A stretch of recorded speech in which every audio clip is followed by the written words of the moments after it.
pessoal, tudo bem com vocês? Sejam bem-vindos a mais um Fique em Casa Aprendendo. Eu sou o professor Celso Ramos e na aula de hoje nós vamos dar continuidade aqui ao assunto sobre algas e protozoários, né? Que são os indivíduos considerados como protistas, né? Nessa parte 2, nós vamos estudar aqui sobre as características gerais dos protozoários. Nós já estudamos sobre as algas, lembrando que os protistas são as algas, tanto as unicelulares quanto as multicelulares, e os protozoários, né? Os protozoários, nós já vimos ali na primeira aula que eles são indivíduos unicelulares. Aí nós vamos falar sobre as características desses indivíduos, os protozoários, falaremos sobre a classificação geral dos protozoários e falaremos sobre cada grupo dos protozoários, né? Filo Rhizópoda, filo Actinópoda, filo Foraminífera, Ciliófora, Zoomartigófora e Apicomplexa, né? São nomes assim bem diferentes que aí vocês vão achar estranho, mas nós vamos entender que essa classificação ela tem muito a ver com, principalmente com a forma como eles se locomovem, tá? Então, bem, o termo protozoário vem do grego protos, que quer dizer primitivo ou primeiro. E o termo zoon quer dizer animal. Então, protozoário, primeiros animais. Antigamente, esses indivíduos eles eram classificados como animais primitivos, né? Tanto é que o reino Animalia atual ele é formado pelos indivíduos que a gente chama de eumentazoários, né?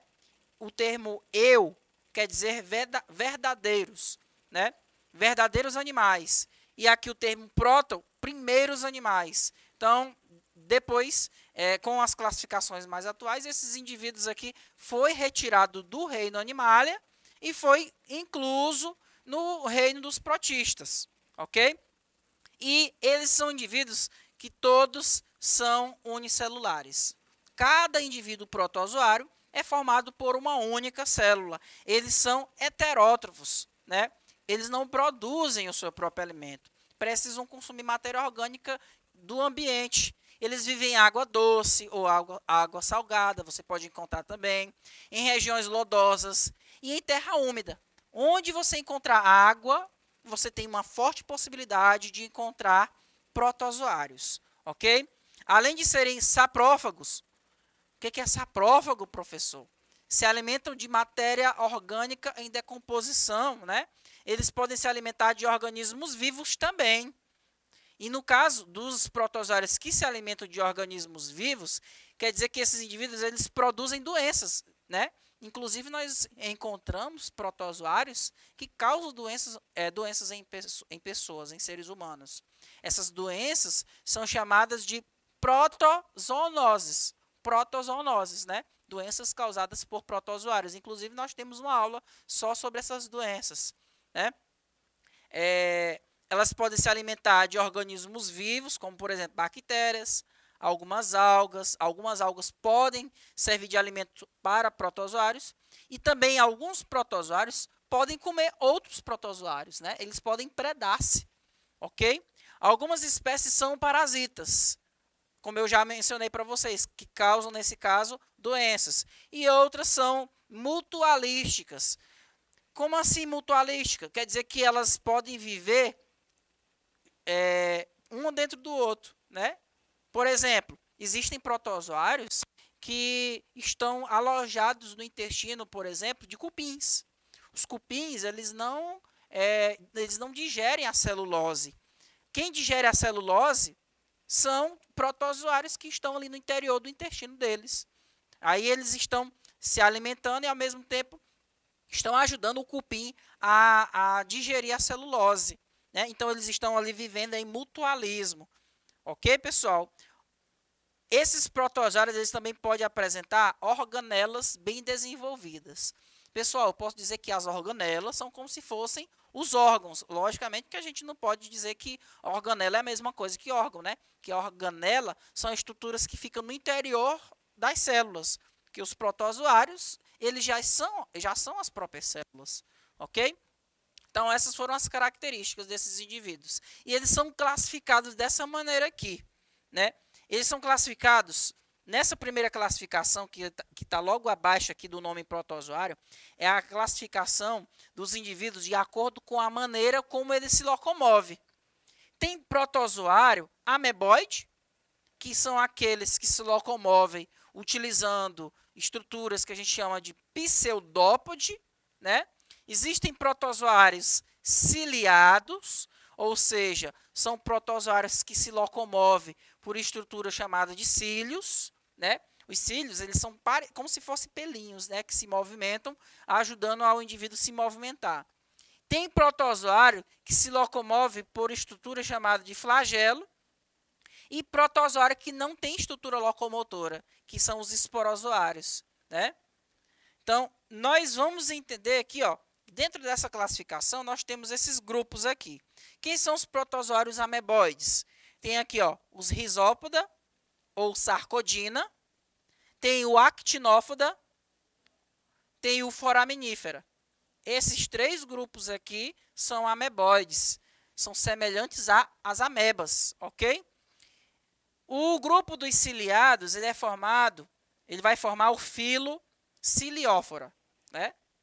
O grupo dos flagelados vai formar os Zoomartigóforo, né? Zoomartigóforo. A gente vai entender por que tem esses nomes. E o grupo dos esporozoários, que são protozoários que produzem esporos. Esporos são estruturas semelhantes a sementes, como se fossem sementinhas, tá? E esses indivíduos aqui, esporozoários, eles vão formar o filo chamado apicomplexa. E aí vocês vão entender também por que tem esses nomes aí, pessoal. Não se preocupe. Vamos falar primeiramente aqui. Então, eu já falei, né? Cada indivíduo aqui, ele é classificado de acordo com a maneira como ele se locomove. Se ele se locomove por flagelo, ele é flagelado. Se ele se locomove por pseudópode, ele é um indivíduo ameboide, né? Se locomove como se fosse uma ameba. Se ele se locomove por cílios, ele é ciliado. E se ele produz esporos ou não tem estrutura locomotora, é chamado de esporozoário. Aí nós vamos falar do primeiro grupo dos protozoários, né? O primeiro filo, o filo Rhizópoda. Então, ele também é chamado de sarcodina. Os indivíduos sarcodinos, ou risópodes, eles são indivíduos que se locomovem por pseudópodes, né? São protozoários ameboides. E o que significa o termo pseudópode? Lembrando, em biologia, esse radical pseudo quer dizer falso, ok? E essa terminação podes aqui, ó, tem a ver com pés, falsos pés, ok, pessoal? Então, protozoários, risópodes, são indivíduos que se locomovem por pseudópodes, falsos pés. Exemplo de risópode, nós temos o caso das amebas. As amebas. Então, ela parece como se fosse uma geleia viva, tá? Por quê? Porque ela se locomove por emissões do seu citoplasma. Olha, o que é o citoplasma? É esse líquido que tem no interior da célula da ameba, ele vai se locomover numa certa direção, formando uma emissão do citoplasma. Essa emissão do citoplasma é chamada de pseudópode. E o pseudópode da ameba ele é largo, ok, pessoal? É um pseudópode largo, que a gente chama também de lobópode, ok? Aí aqui nós temos o exemplo aqui de como que uma ameba se alimenta. Por quê? Os pseudópodes, eles ajudam o indivíduo que é dessa classe, desse filo aqui, ele serve para se alimentar e também para se locomover. Então, você vai ver o movimento da ameba, ó, ela emite o citoplasma na direção de uma partícula alimentar, né? Ela envolve essa partícula alimentar utilizando dois pseudópodes. Essa partícula alimentar vai ficar no interior de um vacúolo, né? Um fagossomo. Esse vacúolo vai se fundir com lisossomos. Os lisossomos são organelas que no interior dela você encontra enzimas digestivas. Esses lisossomos se fundem com o vacúolo, vai se fundir com o fagossomo, né, esse fagossomo deixa de ter esse nome e passa a se chamar vacúolo digestivo. Por que vacúolo digestivo? Porque as enzimas digestivas que estavam dentro do ribossomo vão digerir essa partícula alimentar e aí o restante dos componentes que não servem para essa célula vai migrar até a membrana plasmática dela, vai formar o que a gente chama de exocitose, né? Que também pode ser chamado de plasmocitose. A célula ela está literalmente defecando, ela está eliminando as partículas que foram o resultado da digestão do alimento que ela conseguiu digerir. E aí ela consegue eliminar. Ok? Isso graças ao quê? Aos pseudópodes, que ajudou essa ameba a se locomover e, ao mesmo tempo, englobar partículas alimentares. Ainda falando do filo Rhizópoda, nós temos aqui alguns exemplos de indivíduos amebóides que podem apresentar estruturas semelhantes a carapaças, né?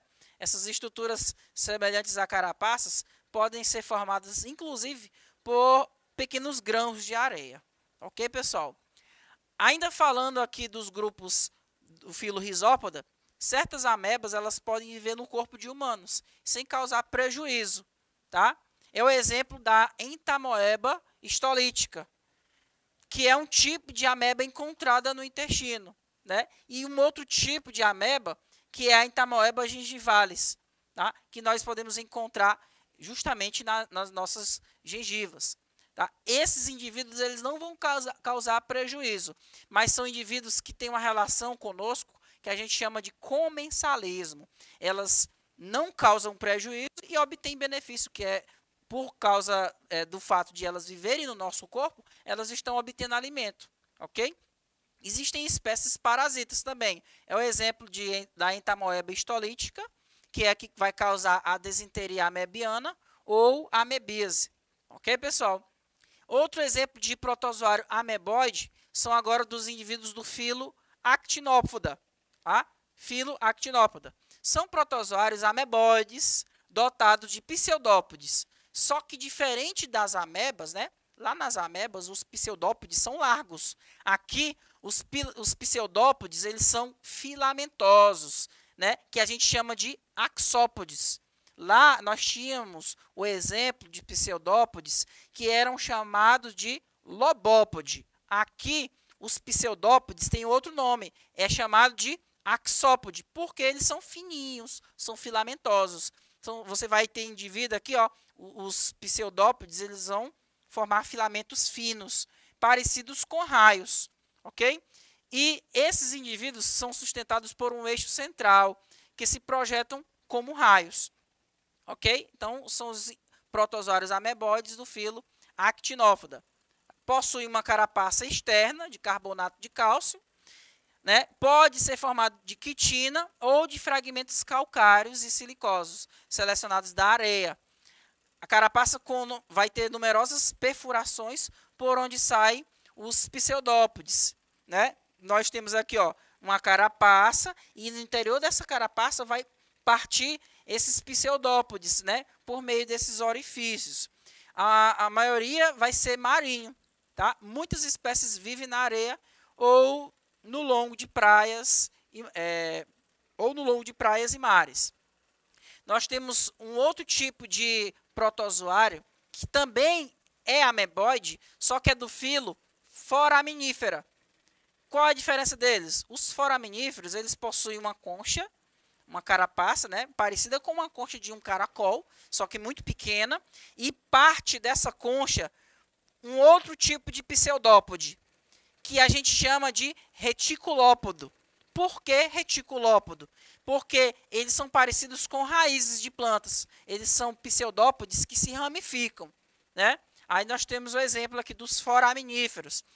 Esses foraminíferos, quando eles morrem, eles deixam no solo o depósito das suas carapaças, que podem formar rochas sedimentares, que a gente chama de vasa. Inclusive, essa vasa aqui foi muito utilizada, essa rocha foi utilizada na fabricação das pirâmides do Egito, né?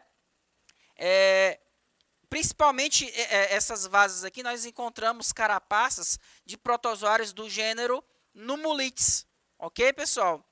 E uma outra coisa, pessoal, com relação aos foraminíferos, é que se você tiver no ambiente marinho, onde tem uma grande quantidade de carapaças de foraminíferos, é indício de que naquele local você pode encontrar petróleo.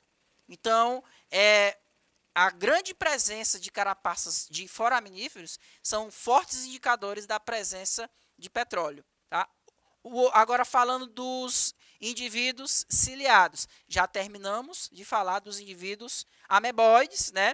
Foi o exemplo dos risópodes, né? Dos foraminíferos e dos actinópodes. Né? Só para lembrar aqui, ó, nós falamos dos indivíduos risópodes, dos actinópoda e dos foraminíferos. Esses três são ameboides. Agora eu vou falar dos indivíduos ciliados. Quem são os indivíduos ciliados? Formam os indivíduos do filo Ciliófora. Todos são dotados de cílios. Os cílios são esses pelinhos aqui, né? São semelhantes a pelos que se locomovem. Eles são menores do que o flagelo. O cílio é menor do que o flagelo. Os indivíduos desse filo aqui, nós vamos encontrar indivíduos binucleados, ou seja, possui dois núcleos. Um grande núcleo, que a gente chama de macronúcleo, e o micronúcleo. O macronúcleo, geralmente, ele está envolvido com o controle das atividades gerais da célula. E o micronúcleo está envolvido principalmente com o controle da reprodução sexuada do indivíduo. Né?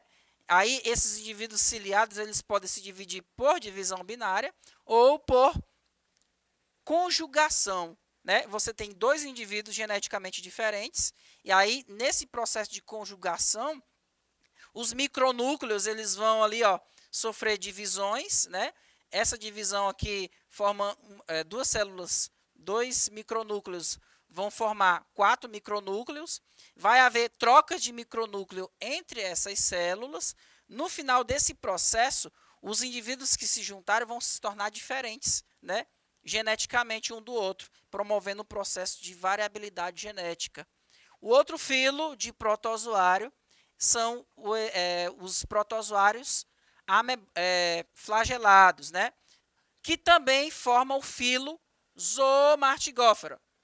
Os protozoários flagelados, como o próprio nome já diz, eles se locomovem por meio de flagelo, que são estruturas maiores do que os cílios, né? E por que são chamados de zoomartigófora? Esse termo mastigófora quer dizer que eles são semelhantes a chicotes, principalmente porque eles se locomovem, promovendo o chicoteamento. Esse chicoteamento faz com que o indivíduo se locomova na água. Né?